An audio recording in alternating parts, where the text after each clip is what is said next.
그리스도 안에서의 참된 변화라 라는 말씀으로 함께 은혜를 나누고자 합니다. 교육학 서적에 보면 이런 말이 있습니다. 어떤 의도를 가지고 사람을 변화시키기 위한 방법으로 교육을 실시한다라는 겁니다.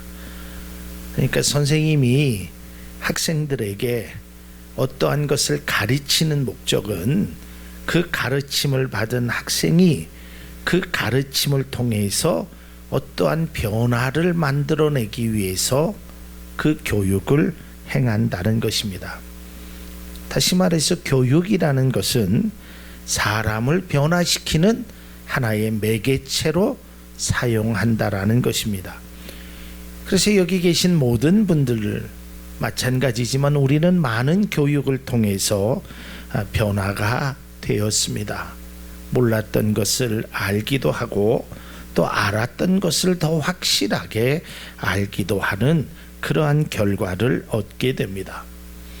뿐만 아니라 알기 전과 알고 난 후의 삶의 모습은 조그만 변화라도 나타나고 있다라는 것입니다. 그런데 이 변화가 단순한 그저 변화로서만 끝나면 안 된다는 것입니다. 그러니까 내가 몰랐던 것을, 몰랐던 글씨를 알고 몰랐던 단어를 알게 되고 몰랐던 공식을 알고 몰랐던 어떠한 과정을 내가 깨달은 것으로 끝나는 것이 아니라 그것을 알을 통하여 그 변화가 일어나게 되고 그 변화가 바로 우리의 성장과 성숙으로 나아가야 그것이 진정한 그 배움의 목적이 되고 그 배움의 참다운 결과물이 된다라는 것입니다. 신앙도 마찬가지입니다. 우리가 예수님을 알기 전과 예수님을 믿고 난 다음의 모습과 또 우리가 예수님을 믿었지만 은혜 받기 전의 모습과 은혜 받은 후의 모습은 달라지는 것이 극히 당연한 것입니다. 오늘 사도 바울은 에베소 교인들을 향하여 이러한 변화를 강조하고 있는 것입니다. 너희들이 정말 예수 믿기 전에는 이러한 사람이었지만 예수님을 만난 후에는 이러한 변화가 있어야 된다. 은혜를 받기 전에는 너희가 이렇게 살아왔지만 은혜를 받은 후에는 너희의 삶이 이러한 변화가 있기를 원한다. 그래서 사도 바울은 에베소서 5장 8절에 이렇게 말합니다. 너희가 전에는 어둠이었더니 이제는 주 안에서 빛이라. 빛의 자녀들처럼 행하라. 그러니까 너희들이 전에는 이런 사람이었지만 이제는 이렇게 됐다. 그러니 이렇게 행하라 라고 말하고 있는 것입니다. 베드로전서 2장 25절에도 너희가 전에는 양과 같이 길을 잃었더니 이제는 너희 영혼의 목자와 감독 되신 이에게 돌아왔느니라. 예전에는 목자 없는 양같이 유리하며 다녔지만 이제는 목자 되신 그 주님 앞에 너희들이 돌아왔다라고 말하고 있는 것입니다. 그리스도를 영접하고 주님의 은혜를 경험한 그리스도인들에게 변화가 일어나야 하는 것입니다. 아마 변화가 일어났을 것입니다. 아마 여기 계신 모든 분들이 스스로 자문자답해도 내가 예수님을 만나기 전과 예수님을 만난 후 내가 은혜를 받기 전의 모습과 은혜를 받은 후의 모습이 내가 달라졌다라는 것을 우리는 스스로 알 수 있습니다. 그 변화는 단순히 육적인 변화만 되어서는 안 되고 그 변화가 영적인 변화까지 되어야 됩니다. 또 그 변화는 외형적인 모습만이 아니라 우리의 내면의 모습까지도 달라져야 하는 것입니다. 또 그 변화는 양적인 성장만을 가져오는 것이 아니라 질적인 성숙까지의 변화를 말하고 있습니다. 그 변화는 머릿속으로 아는 지적인 변화가 아니라 삶으로 행동하는 삶의 변화까지 가야 한다라는 것입니다. 어느 책을 보니까 그 책 속에 한국 교회의 교인들을 세 분류로 나누어 놨습니다. 그 첫 번째 부류는 교회만 다니는 사람입니다. 그러니까 교회 와서 예배를 드립니다. 그런데 그저 본인이 어떤 신앙적인 위로만 받기 위해서 그저 교회만 다니는 사람입니다. 예수님이 나를 향해서 어떤 계획과 어떤 뜻이 있는지 그런 것은 별로 관심이 없습니다.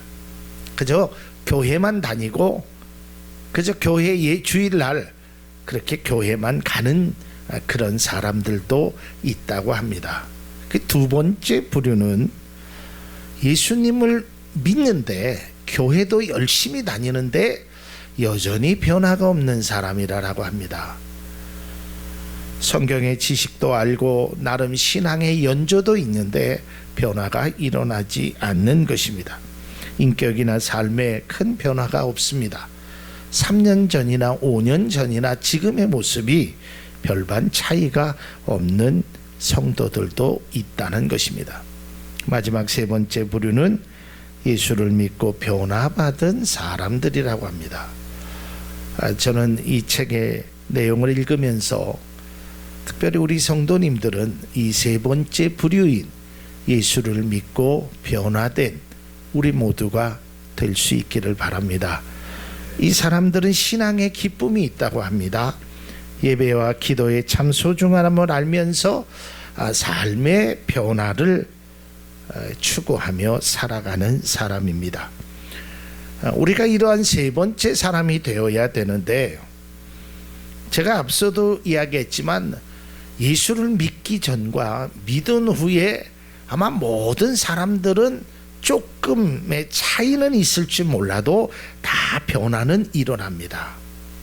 근데 문제는 그 변화가 지속적이지 못한다는 것입니다. 저도 오랫동안 신앙생활을 하고 또 목회자로서의 전도사 때부터 이런 이 부사역자까지 신앙생활하고 지금의 모습까지 하면서 학생들, 청년들, 또 어른들, 모든 분들을 바라봤을 때 변화가 일어납니다. 야, 저 사람은 예수 믿은 지 얼마 되지도 않는데 야, 저런 모습을 갖고 있구나. 근데 변화는 분명히 일어나는데 그 변화가 어느 정도 가다가 그저 스르르 하고 없어지기도 하고, 또 그 변화가 예전의 모습으로 다시 돌아가는 사람들도 있다라는 것을 제가 경험적으로 느끼게 됩니다. 이것은 저에게도 마찬가지라고 생각합니다. 예수를 믿고 완전하게 하나님의 자녀로 완전하게 우리가 부르심을 받은 사람으로 진정한 변화가 일어날 것 같은데 어느 순간에 보면 그 변화보다는 예전에 가졌던 그 성품, 그 감정, 그 모습, 이것이 그대로 발휘되는 그런 안타까운 모습이 우리에게 보여진다라는 것입니다. 그 변화가 지속적으로 이루어지지 못한다는 것입니다. 그래서 사도 바울은 오늘 에베소 교인들에게 너희들은 변화를 받아야 된다라고 말하고 있습니다. 오늘 본문 22절을 보면 이 세 번역으로 봅니다.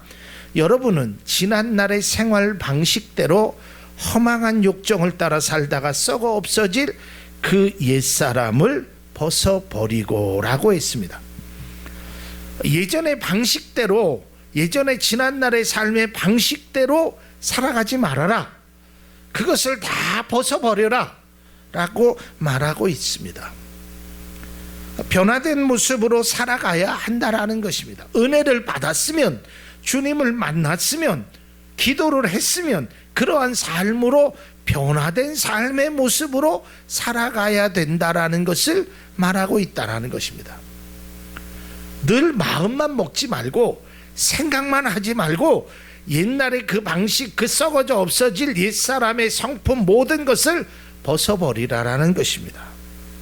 예전에 잘못된 습관, 감각 없는 자가 되어 자신을 방탕하는 것을 방임하는 그냥 방탕하는 삶을 내버려두는, 또 탐욕을 부르는 그 모습을 멀리해라, 아예 벗어버려라 라고 말하면서 이제는 은혜를 받고 변화를 받아서 다시는 그런 모습으로 살아가지 말 것을 말하고 있습니다. 어느 때 보면 좀 변화된 것 같은데, 또 어느 때 보면 예전에 그 주님을 만나기 전에 생활 방식대로 살아가는 나의 모습을 발견하게 됩니다. 제가 말씀을 준비하면서 이런 생각을 좀 가져보았습니다. 어려서 초등학교나 유치원 때 이 미끄럼틀을 타지 않습니까?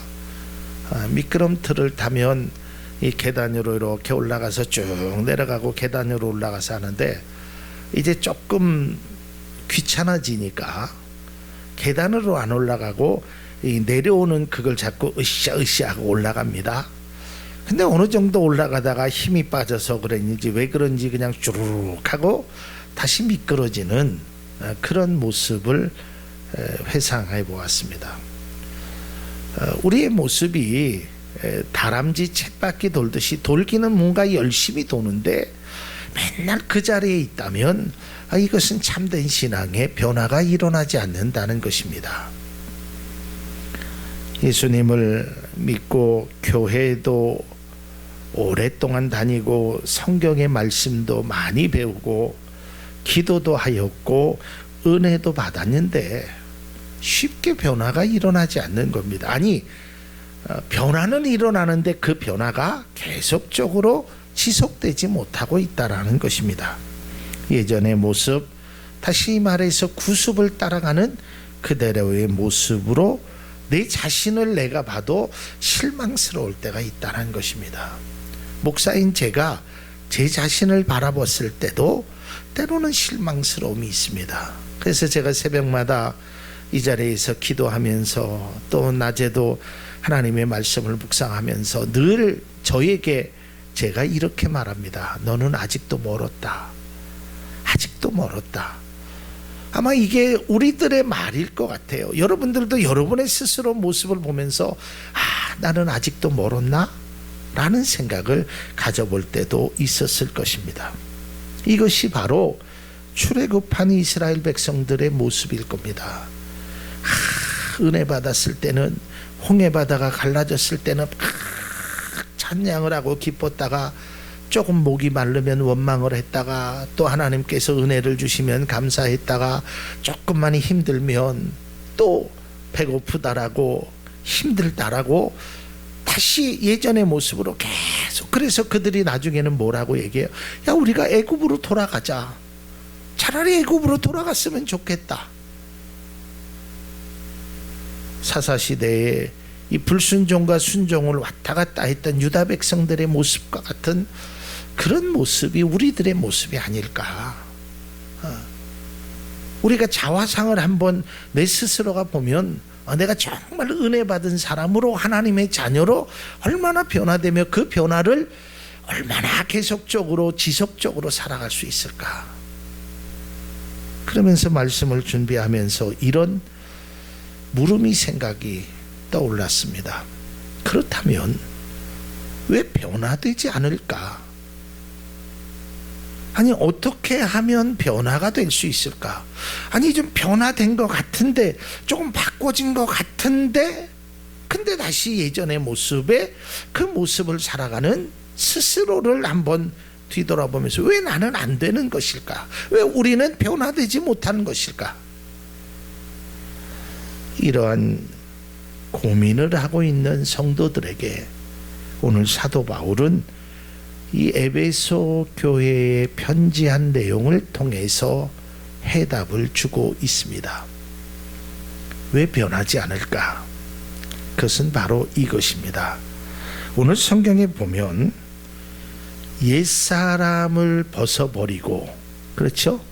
22절에 옛사람을 벗어버리고 24절에 보면 새 사람을 입으라라고 얘기했습니다. 그래서 저는 여기에서 이런 은혜를 받았습니다. 그렇구나.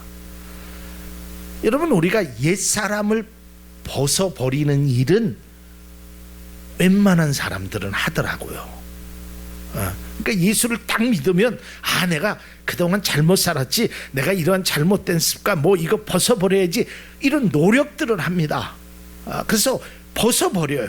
내가 가지고 있었던 것, 더러운 것, 구습, 옛사람의 성품, 이런 것을 벗어버려. 근데 문제는 여기서 끝난다는 거예요. 벗어버리는 것으로 끝나고 나니까 어느 순간인가 다시 옛사람을 내가 입고 있다라는 내 자신을 발견하게 된다는 것입니다. 이것이 한계입니다. 여러분, 오늘 이 말씀을 22절에서 24절의 말씀을 우리가 잘 보면 22절에 뭐라고 하냐면 옛사람을 벗어버려라, 그리고 24절에 새 사람을 입어라라고 했는데, 이 새 사람을 입는 것이, 이것이 내 힘으로 안 된다는 겁니다. 이게 내 힘으로, 옛사람을 벗어버리는 것은 내 의지나 어떤 내 강한 이것으로 벗어버릴 수 있어요. 그런데 24절에 새 사람을 입어야 진짜 옛사람의 모든 것이 다 없어지는데, 이 새 사람을 입지 못하니까 도로 옛사람의 모습을 가져간다라는 겁니다. 이것이 우리의 한계인 것입니다. 여러분, 분명한 것은 우리가 새 사람을 입는 것은 내 의지로 안 된다는 겁니다. 벗어버리는 것 정도는 내 의지로 가능할지 몰라도 내가 새 사람을 입는 것은 내 의지와 내 힘으로 안 돼요. 이러다 보니까 새 사람을 입질 못하니까 옛 사람으로 다시 돌아가게 되는 거예요. 벗을 수 있는 것은 내 힘과 의지로 가능하지만 새 사람을 입는 것은, 그것은 쉽지 않다라는 것입니다. 여러분, 한번 보십시오. 베드로를 우리가 보면 잘 알 수 있습니다. 여러분, 예수님을 만났죠? 예수님께서 나를 따라오려거든 다 버리고 따라와라. 그래서 베드로가 예수님을 버리고 다 따라가지 않습니까? 이때 베드로가 나중에 이런 고백을 합니다. 마태복음 19장 27절에 이에 베드로가 대답하여 이르되 보소서, 우리가 모든 것을 버리고 주를 따라 싸운데 그런즉 우리가 무엇을 얻으리이까? 그러니까 이건 버리는 것은 가능했단 말이에요. 베드로가 다 버렸어요. 그런데 그가 새 사람을 입지 못하니까 예수님을 부인했어요. 그것도 3번씩이나. 버리는 것으로 안 되더라라는 거예요. 그랬던 베드로가 예수님을 3번씩이나 부인하고 저주까지 하면서 도망갔던 그 베드로가 오순절 마가의 다락방에서 새 옷을 입게 됩니다. 성령의 충만함을 받고 이제 새 옷을 입으니까 그 여자아이의 말 한마디에 비겁하게 3번씩이나 부인하고 도망갔던 그 베드로가 새 옷을 입으니까 이렇게 달라지게 됩니다. 그가 복음을 증거하는 그 유대인들에게 의해서 막히게 됩니다. 너 하나님의 말씀 전하지 말아라. 이때 베드로가 새 옷을 입고 나니까 그들에게 이렇게 말을 합니다. 사도행전 4장 18절에서 20절, 그들을 불러 경고하여 도무지 예수의 이름으로 말하지도 말고 가르치지도 말라 하니, 19절, 베드로와 요한이 대답하여 이르되 하나님 앞에서 너희의 말을 듣는 것이 하나님의 말씀을 듣는 것보다 옳은가 판단하라. 우리는 보고 들은 것을 말하지 아니할 수 없다 하니, 완전하게 달라졌던 것입니다. 이러한 모습이 주님이 우리에게 원하시는 진정한 변화의 모습이고 우리 모두가 다 추구해야 될 변화의 모습이라는 것입니다. 오늘 본문 말씀에도 이렇게 기록되어 있습니다. 21절에 보면 여러분이 여러분 안에 있는 진리대로 그분에 관해서 듣고 또 그분 안에서 가르침을 받았으면, 그러니까 분명히 진리 안에서 예수님께서 말씀하신 게 뭐냐면 변화되라라는 것입니다. 옛사람을 벗어버리고 새 것을 입으라라고 말하고 있다라는 것입니다.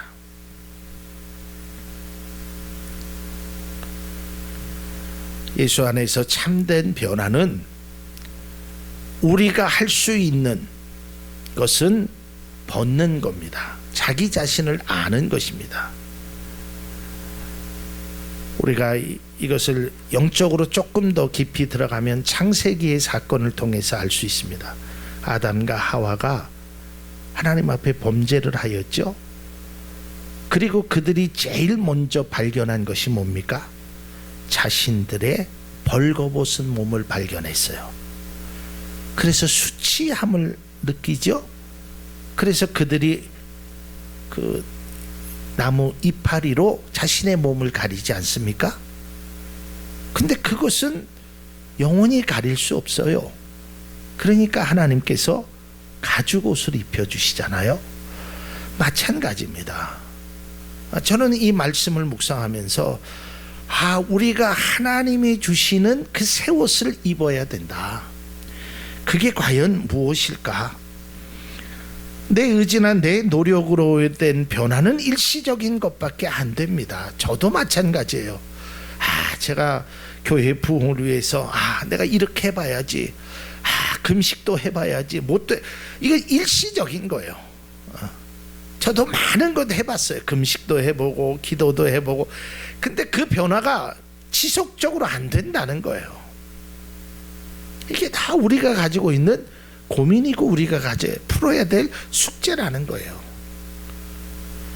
예수님 안에서 참된 변화를 만들어 나가야 되는데 이것이 쉽지 않다라는 거예요. 누구에게도 변화받아라 변화받아라 이야기는 하는데 이게 쉽지 않다라는 거예요. 알긴 알아요. 듣긴 들었어요. 그래야 된다라는 것이 내 머릿속에는 분명히 있어요. 저도 어렸을 때 많은 이야기를 우리 부모님에게 들었어요. 이렇게 해야 된다. 머리는 알아요. 공부해야 되지, 말 잘 들어야지, 저녁에 일찍 들어가야 되지, 머릿속은 알아요. 들었어요. 그런데 행동이 안 돼요. 어느 때는 공부하지만 그렇지 않다란 말이에요. 그러면 이제 해답은 뭘까? 어떻게 하면 됩니까? 오늘 말씀이 우리에게 아주 귀한 것을 주고 있습니다. 그것은 삶의 변화라는 것입니다. 자, 오늘 말씀을 다시 한번 22절의 말씀을 다시 한번 봅니다. 22절 우리가 다시 한번 좀 읽겠습니다. 22절 너희는 유혹의 욕심을 따라 썩어져가는 구습을 따르는 옛사람을 벗어버리고 그랬습니다. 24절에 하나님을 따라 의와 진리의 거룩함으로 지으심을 받은 새 사람을 입으라 그랬어요. 자, 22절에는 벗어라, 24절에는 입으라 그랬어요. 그런데 그 23절의 짧은 말씀이지만 이게 아주 귀한 거예요. 오직 너희의 심령이 새롭게 되어야 된다. 이게 답이라는 것을 저는 깨닫게 되었습니다. 여러분, 우리가 벗을 수는 있지만 내 힘으로 입을 수는 없어요. 영적인 변화, 성령의 의지, 성령의 강권적인 은혜를 받기 전에는 이것을 못 입더라 이거예요. 그건 제 경험이고 제가 그동안 많은 성도들, 학생들, 청년들을 바라보면서 느꼈던 거예요. 제가 청년 때 우리 청년회장 했던 분이 계셨어요. 아주 남자로서 진짜 부러울 정도로 아주 멋지게 생긴 분이었어요. 키도 크고 인물도 좋고 또 찬양도 잘하고 청년회장까지 했어요. 그런데다가 이분이 이제 ROTC 장교로 군대를 갔어요. 군대를 갔다 오더니 얼마 있지 않아서 교회를 안 나오는 거예요.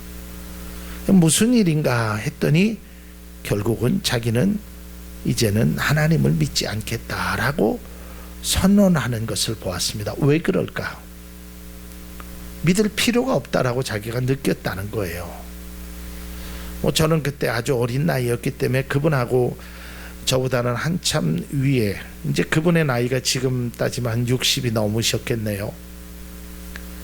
지금은 하나님을 다시 만났는지는 모르겠지만 그런 것입니다.